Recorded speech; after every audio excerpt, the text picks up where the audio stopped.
ሰላም ጤና ይስጥልን ከሰዓታት በኋላ ተመልሰናል። ዛሬ በአሜሪካ ቪዛ ዙሪያ አዲስና አስደንጋጭ መረጃ ወጥቷል። የአሜሪካው አምባሳደር ኤርቪን ማሲንጋ ቪዛ መብታችሁ አይደለም ሲሉ ለኢትዮጵያውያን ጠንካራ ማስጠንቀቂያን አስተላልፈዋል። ብዙዎቹ ሳያውቁት የሚሰሩት ስህተት ለምን የሌሎችም እድል እየዘጋ ነው? ዝርዝሩን ይዘን ቀርበናል።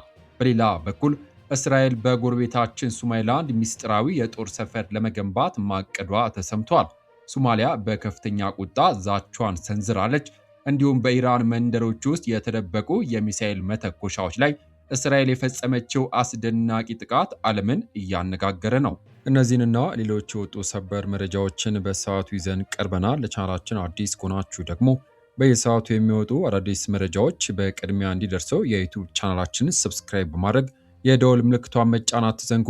ቪዲዮን ላይክ ማድረግ እንዳትዘነጉት። እስከ ቪዲዮ ፍጻሜ አብራችሁን ቆዩ። ዝርዝር መረጃውን አድምጡ፣ አብረን እንከታተለው። ክቡራን የዩቲዩብ ቻናል ቤተሰቦች ወደ መጀመሪያው መረጃችን ስናልፍ የአሜሪካው አምባሳደር መልእክትና የቪዛ ጉዳይ። በኢትዮጵያ የአሜሪካ አምባሳደር ኤርቪን ማሲንጋ ለኢትዮጵያውያን ተጓዦች እጅግ ጠቃሚ ማሳሰቢያን አስተላልፈዋል። አምባሳደሩ እንዳሉት ቪዛ ልዩ ጥቅም እንጂ መሰረታዊ መብት አይደለም። የአሜሪካ የውጭ ጉዳይ ሚኒስትር ሴክሬታሪ ሮቢዮም ይህንኑ አረጋግጧል። ዋናው ነጥብ የቆይታ ጊዜን ማክበር ላይ ነው። በአሜሪካ ውስጥ እንዲቆዩ የሚፈቀድሎት ጊዜ የሚወሰነው በድንበር ጥበቃ መኮንኖች እንጂ በቪዛው ላይ ባለው ቀን ብቻ አይደለም። ከተፈቀደው ቀን በላይ መቆየት ቪዛን ያሰርዛል፣ ከሀገር ያስባራል፣ እንዲሁም ለወደፊት የቪዛ ዕድልን ያጠፋል። አምባሳደሩ የቆይታ ጊዜን ባለማሳለፍ ወገኖቻችሁን እርዱን ብሏል። ምክንያቱም የአንድ ሰው ስህተት ሌሎች ኢትዮጵያውያን እንቅፋት እየሆነ ነው። በተጨማሪም በፕሬዝዳንት ትራምፕ መመሪያ መሰረት ማንኛውም መንገደኛ የሕክምና ወጪውን ጨምሮ ራሱን መቻል አለበት። የህዝብ ጥቅማ ጥቅሞች ወይም ደግሞ ፐብሊክ ቤኔፊት መንካት የተከለከለ ነው።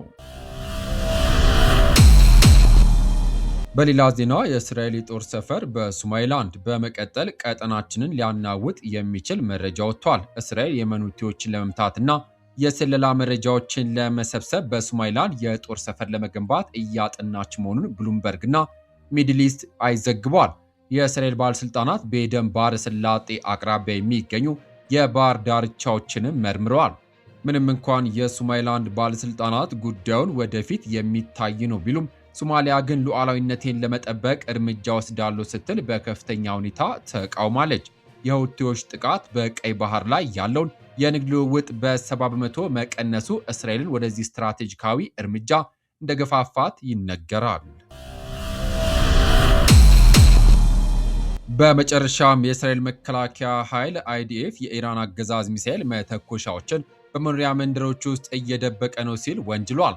አይዲኤፍ ይፋ ያደረገው ምስል እንደሚያሳየው በእስራኤል አየር ኃይል የተመታው የሚሳኤል መተኮሻ በመኖሪያ ቤቶች መካከል የተደበቀ ነበር።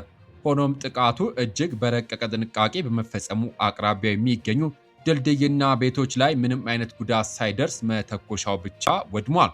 የአይዲኤፍ ቃል አቀባይ ሌተናል ኮሎኔል ከማል ፔናሲ ለኢራን ዜጎች ለራሳቸው ደህንነት ሲሉ ከመተኮሻ ጣቢያ ራቁ ሲሉ ጥሪ አቅርበዋል።